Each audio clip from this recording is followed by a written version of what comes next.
al Evangelio según San Marcos en el capítulo 5 y vamos a leer desde el verso 25 en adelante. San Marcos capítulo 5. Nuestro estudio de hoy se titula La fe que desata el poder de Cristo.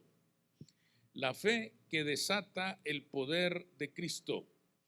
Y dice, hermanos, la Escritura en San Marcos capítulo 5, verso 25. Pero una mujer que desde hacía 12 años padecía de flujo de sangre y había sufrido mucho de muchos médicos y gastado todo lo que tenía y nada había aprovechado, antes le iba peor. Cuando oyó hablar de Jesús, vino por detrás de entre la multitud y tocó su manto, porque decía, si tocare tan solamente su manto, seré salva. Y enseguida la fuente de su sangre se secó y sintió en el cuerpo que estaba sana de aquel azote. Luego Jesús, conociendo en sí mismo el poder que había salido de él, volviéndose a la multitud, dijo, ¿quién ha tocado mis vestidos? Sus discípulos le dijeron, ¿ves que la multitud te aprieta y dices, ¿quién me ha tocado? Pero él miraba a su alrededor para ver quién había hecho esto. Entonces la mujer, temiendo y temblando, sabiendo lo que en ella había sido hecho, vino y se postró delante de él y le dijo toda la verdad. Y él le dijo, hija, tu fe te ha hecho salva, ve en paz y queda sana de tu azote. Pueden sentarse, hermanos. La fe que desata el poder de Dios. La fe mueve montañas. Es una expresión muy popular. Yo creo que es conocida en todas partes del mundo. Y seguramente esta expresión, este dicho, nació a partir de aquella escritura que se encuentra en Mateo 17 y que dice, si tuvieres fe como un grano de mostaza, diréis a este monte, pásate de aquí allá y se pasará. Ciertamente, hermanos, este pasaje, ese verso que hemos citado, menciona el poder que tiene la fe para desatar la fuerza, el poder, el favor de Dios para quien viene delante de él. Pero Jesús, hermanos, en este pasaje que nosotros hemos leído de la mujer del flujo de sangre, hace una diferencia muy notable entre la fe natural y la fe espiritual, vamos a decir así. La fe natural, hermanos, es una característica que todos tenemos. La fe natural es la confianza que naturalmente depositamos nosotros en algo o en alguien. Para poner un ejemplo, hermanos, algunas personas compran lotería en ciertos números porque le tienen fe a esos números. Otras personas utilizan ciertos medicamentos para ciertos tipos de enfermedades en los cuales confían bastante y lo toman con fe. Es más, nosotros mismos decimos, yo le tengo fe a esa medicina, yo le tengo fe a ese medicamento. Esto es la fe natural, es decir, la fe que todos tenemos, esa confianza que todos tenemos en ciertos objetos, en ciertas personas, en ciertos eventos, en ciertas situaciones, en el orden natural. Pero al hablar de asuntos espirituales, el concepto de la fe se transforma en algo superior. Ya no se trata de la fe natural, sino de la fe que nace de confiar en Jesucristo como el Dios verdadero, el único Dios verdadero que todo lo puede. Es decir, descansar en Él, confiando en que Él tiene el poder suficiente para dar respuesta a nuestras necesidades. Ya no se trata entonces de la fe natural.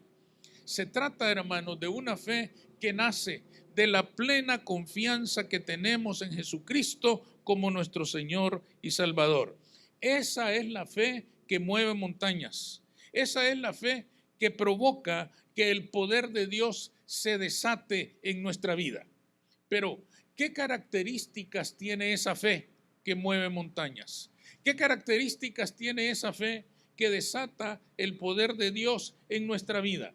En este pasaje que hemos leído se nos muestran al menos dos características que debe tener esta fe. Si queremos ver milagros, la fe debería de tener por lo menos estas dos características. La primera, tiene metas y propósitos definidos. En el pasaje nos damos cuenta, en el pasaje que hemos leído, nos damos cuenta de que Jesús caminaba entre una gran multitud. Y de entre esa multitud aparece una mujer que sufría indeciblemente. Una mujer, hermanos, cuya vida era un sufrimiento constante. Sufría por varias razones. En primer lugar, porque se había quedado en la pobreza tratando de curarse. Dice que había gastado todo lo que tenía tratando de buscar con los médicos en la medicina una respuesta a su mal y solo había logrado empobrecerla sin resolver su situación. En segundo lugar, sufría porque en las creencias de aquellos tiempos, una persona que tenía un padecimiento como el de ella se consideraba bajo maldición de Dios. Es más, nadie quería tener contacto con ella. Nadie volvía ni siquiera a mirarla porque se consideraba que cualquier contacto con ella, aunque fuera solamente visual, dejaba impura a la persona y tendría que ir a purificarse con el sacerdote si quería entrar a la sinagoga, si quería entrar al templo, si quería participar de alguna ceremonia religiosa. Lógicamente, todo esto implicaba un costo porque tenía que pagarle al sacerdote por aquel rito de la purificación. Esto hacía, hermanos, que esta mujer viviera en el total abandono. Para el mundo había muerto. Para el mundo ella había desaparecido ya. Y finalmente, aquella mujer sufría porque se le negaba el consuelo de buscar a Dios en el judaísmo. Es decir, se le negaba el acceso a toda manifestación religiosa del judaísmo. No podía entrar en la sinagoga, no podía entrar en el templo, no podía reunirse con las demás personas que buscaban el consuelo de Jehová a través del judaísmo. Es decir, los santos, los puros, los limpios no permitían que aquella mujer maldita se mezclara con ellos, lo cual la dejaba en una situación de total abandono.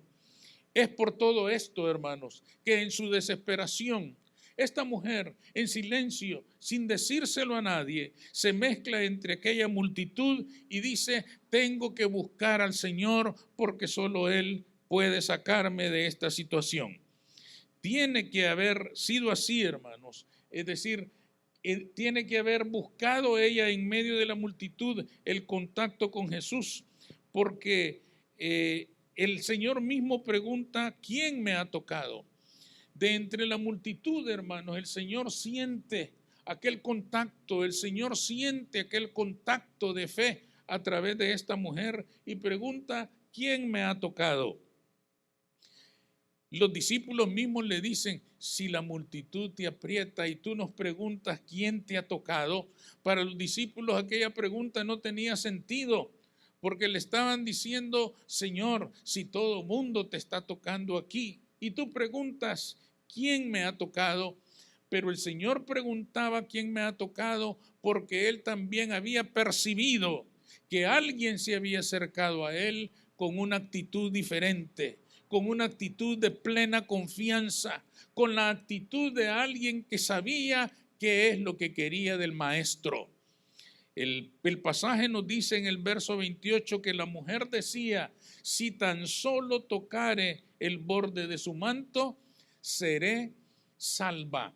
Es decir, hermanos, esta mujer tenía un propósito claro, definido de por qué buscaba a Jesús. Ella quería ser sana. Ella quería, hermanos, que el Señor le salvara de aquella vergüenza, de aquella humillación, de aquel abandono en el cual la enfermedad la tenía sumida. Aquella mujer no le tocó por accidente. No lo tocó, hermanos, porque la multitud la empujó y tuvo que tocar a Jesús. no tocó al Señor, hermanos, simplemente para no caerse. Tocó al Señor porque a eso había llegado, porque eso era su meta, porque ese era su objetivo al mezclarse en aquella multitud. Esta mujer sabía justamente lo que buscaba del Señor y había ido a buscarlo y no se iba a retirar sin lograrlo. Es por esto, hermanos, que el Señor siente que solamente una persona la ha tocado. Fíjense bien que el Señor dice, no pregunta, ¿quiénes me han tocado? Dice, ¿quién? Uno solo me ha tocado. Uno solo me ha tocado con esa fe. Uno solo ha venido a mí con esa convicción. Una sola persona ha venido a mí con esa certeza de que yo soy la respuesta para su vida, de que yo soy la respuesta para su sufrimiento. ¿Quién me ha tocado? Quiere decir esto, hermanos, que entre aquella multitud muchos habían manoseado a Jesús, pero manosear al Señor no es lo mismo que tocarlo con fe. Esta es la primera cosa que nos aclara este pasaje. Manosear al Señor, hermanos, no es lo mismo que tocarlo con fe. Esto es importante para nosotros porque hoy en día nosotros también vamos entre la multitud. Hoy en día multitudes seguimos a Jesús. Hay iglesias por todas partes y muchas de ellas, si no es que todas o la mayoría, dicen ser cristianas. Nos amontonamos todos alrededor de Jesús, pero a veces no sabemos qué andamos buscando. No nos hemos planteado por qué estamos buscando al Señor. ¿Cuál es nuestro propósito? ¿Cuál es nuestro objetivo? ¿Qué esperamos encontrar de nuestra relación con Cristo Jesús? Lo tocamos porque los demás nos empujan. Lo tocamos porque en la multitud unos nos empujamos a otros, entusiasmados quizás, alegres, con gozo quizás, pero sin certeza, sin convicción de que Cristo es la respuesta para cualquier necesidad que haya en nuestra vida. Podemos ir entre la multitud, hermanos, y podemos estar entre la multitud que manosea a Jesús sin tener una convicción, un propósito, una meta, un objetivo claro de qué es lo que buscamos. Le tocamos porque los demás nos empujan. Manoseamos al Señor, pero manosearlo con entusiasmo no es lo mismo que tocarlo con fe. Manosearle es apretujarle contra la multitud, pero sin intenciones de tratar con él. Esto es un punto clave, hermanos. Muchos vamos en la multitud, cantamos entre la multitud, nos alegramos entre la multitud, pero cuando llega la hora de hacer compromiso con el Señor, no nos atrevemos, porque no tenemos certeza, porque no tenemos convicción, porque no sabemos todavía qué es lo que estamos buscando. Vamos en la multitud tras del Señor sin disposición a entrar en compromisos con Él para servirle disciplinadamente, sin disposición para crecer en Él con diligencia, con disciplina, con esfuerzo, con trabajo para la gloria de Cristo. Vamos entre la multitud y lo manoseamos, pero sin tener la disposición de permanecer en su palabra cuando la palabra nos gusta y también cuando no nos gusta. Permanecer en la palabra es aceptar todo el evangelio de Jesucristo, aquellas cosas que nos agradan, aquellas cosas que nos gustan, pero también aquellas que no nos gustan, aquellas que nos reclaman, aquellas que nos exhortan, aquellas que nos dicen tienes que cambiar tu forma de vivir. Entrar en contacto, tocar al Señor con fe, implica, hermanos, tener la convicción de que si Él es el Señor de nuestras vidas, Él debe gobernar todo lo que hacemos. La virtud milagrosa del Señor no saldrá de Él, hermanos, hacia nuestra vida en condiciones en las cuales no tenemos ningún compromiso con Él, en condiciones en las cuales no tenemos ninguna disposición a buscarle a Él a pesar de las dificultades, a pesar de las circunstancias, a pesar de los problemas. Cuando tenemos esa fe, hermanos, es cuando la virtud de Dios se desprende de Él y llega a nuestra vida. Cuando Él siente que le tocamos con esa fe que realmente, hermanos, está dispuesta al compromiso, al servicio, a la fidelidad, es entonces cuando de Él saldrá virtud sanadora, saldrá virtud que responde a nuestra necesidad. De Él va a emanar la virtud que va a resolver nuestra necesidad. Amén. Por lo tanto, hermanos, cuando vamos nosotros entre la multitud, debemos asegurarnos de qué es lo que queremos del Señor. Debemos asegurarnos qué es lo que esperamos de Él. Debemos asegurarnos qué es lo que queremos de Cristo Jesús, porque solo así el Señor nos va a bendecir con toda su misericordia. En segundo lugar, hermanos, la fe de esta mujer es ejemplo de la fe que desata el poder de Dios. En el mismo instante en que la mujer tocó el borde del manto de Jesús, sucedieron dos cosas simultáneamente. Ustedes la pueden leer ahí en el pasaje que nos ha servido hoy de base para este estudio. Lo primero es que la mujer quedó sana. Se le acercó por detrás, dice el pasaje, y tocó el borde de su manto. Y al instante se detuvo el flujo de sangre. Al instante, en el mismo momento en que ella tocó el borde del manto de Jesús, se detuvo el flujo de sangre. Lo segundo es, y esto sucedió simultáneamente, que Jesús se dio cuenta de que algo había salido de él.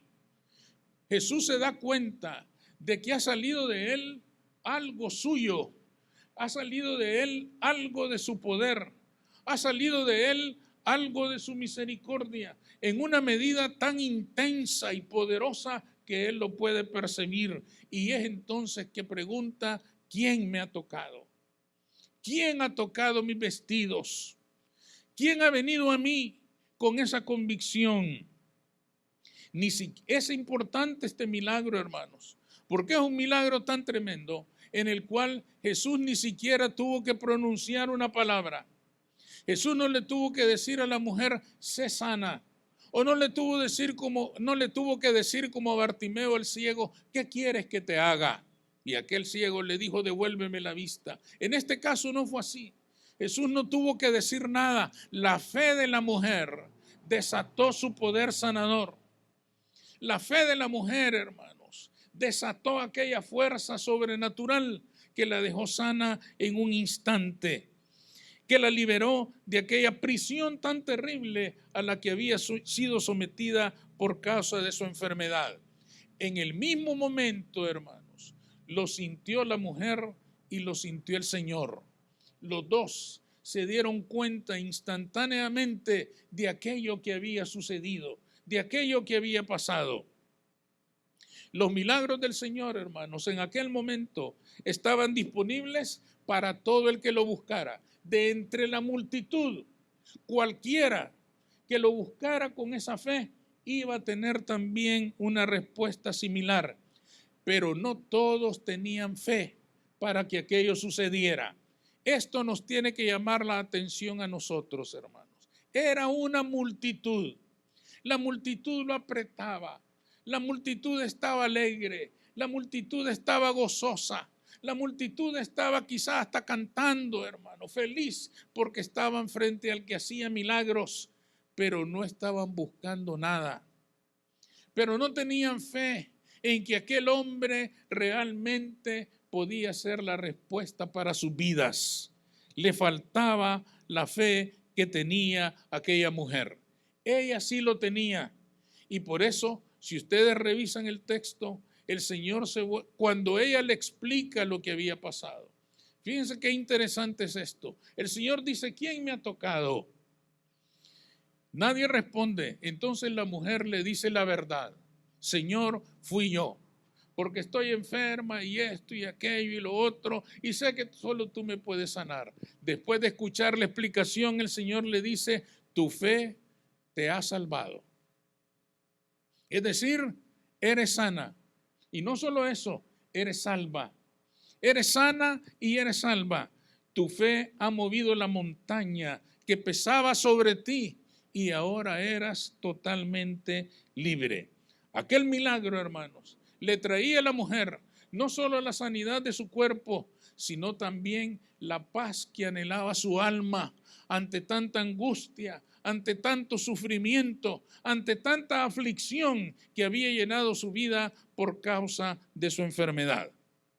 El poder de Dios, hermanos, permanece disponible para todos nosotros hasta el día de hoy.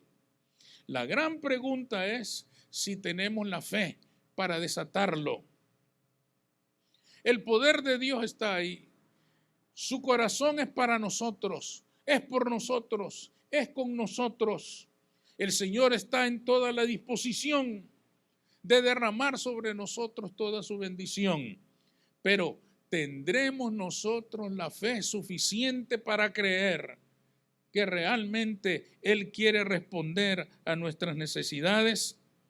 No hay duda, hermanos, de que el gran obstáculo para que los milagros sucedan es la incredulidad. Y muchas veces la incredulidad no es fácil de vencer. Ese es nuestro gran problema. Si no tenemos la certeza de que Cristo puede resolver nuestra necesidad, difícilmente vamos a reunir la fe que puede desatar su poder. Porque reconozcamos, hermanos, que es difícil vencer la incredulidad.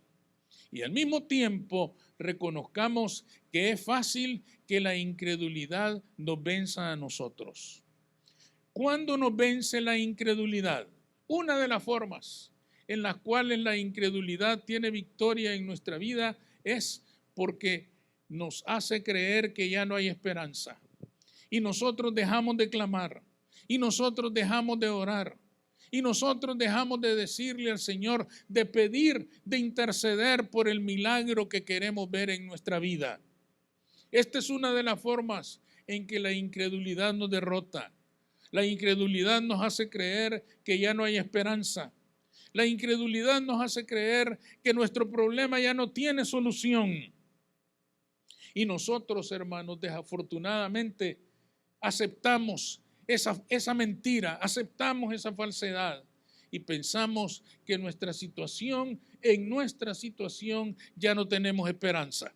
Yo creo, hermanos, que muy pocas personas han enfrentado una situación tan adversa como la que enfrentaba esta mujer de este pasaje. Y contra toda adversidad, contra todo pronóstico, contra todo lo que se pudiera esperar, esta mujer dijo, si tan solo tocara el borde de su manto. Imagínense la fe de esta mujer. Ni siquiera dijo, si le toco la mano o si logro que él ponga su mano sobre mí. No, si tan solo tocare el borde de su manto, seré salva. Sin ninguna duda, sin que le temblara la voz, esta mujer dijo, si tan solo toco el borde de su manto, voy a ser salva. Y fue así. Entendamos ahora, hermanos, claramente el significado de la expresión con que comenzamos nuestro estudio hoy. Si tuviere fe como un grano de mostaza, el grano de mostaza es tan pequeño, es tan insignificante, no se puede creer que pueda haber tanta vida en aquel grano tan pequeño. Pero una planta de mostaza puede hacerse muy grande. Lo que el Señor quería decir, porque nosotros a veces decimos, yo tengo más que un grano de mostaza. Mi fe es del tamaño de una sandía. Pero es que el Señor no quería decir si tu fe es de este tamaño o de aquel. Lo que Él quería decir es, si tuviere fe como un grano de mostaza y la haces crecer, le vas a decir a este monte, desarráigate, y se va a desarraigar. Es decir, hermanos, la fe ya la tenemos. Lo que nos hace falta es hacerla crecer. ¿Y por qué puede dejar de crecer la fe? Porque la fe, hermanos, crece en la adoración al Señor. La fe crece en la oración, en la comunión, en la lectura de la palabra. La fe crece, hermanos, en la medida en que tenemos comunión con el Señor.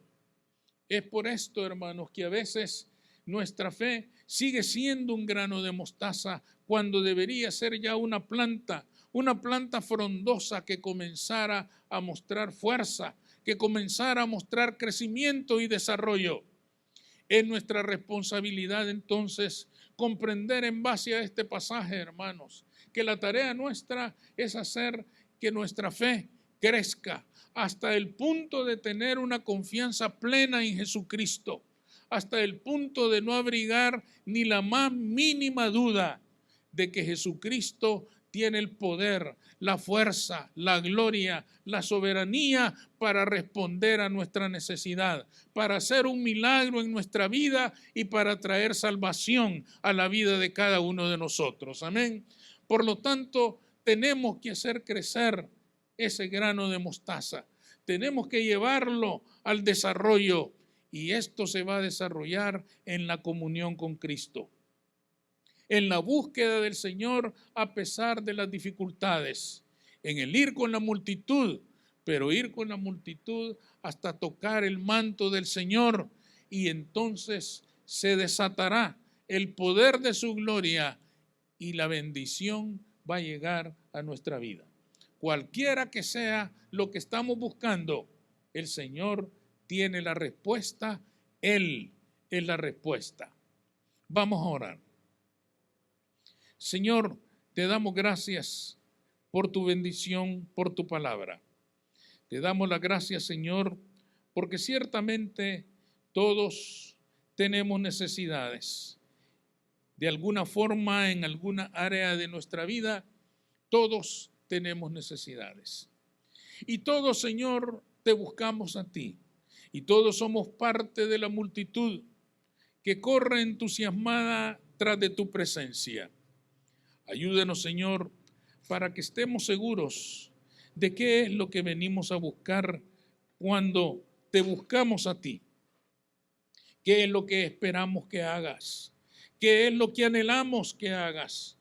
¿Cuál es el milagro que queremos que tú realices en nuestra vida? Ayúdanos, Señor, a tocar el borde de tu manto con esa fe, con esa seguridad, con esa convicción, con esa certeza de que tú tienes la respuesta para nuestras necesidades. En tu nombre, Cristo Jesús. Amén.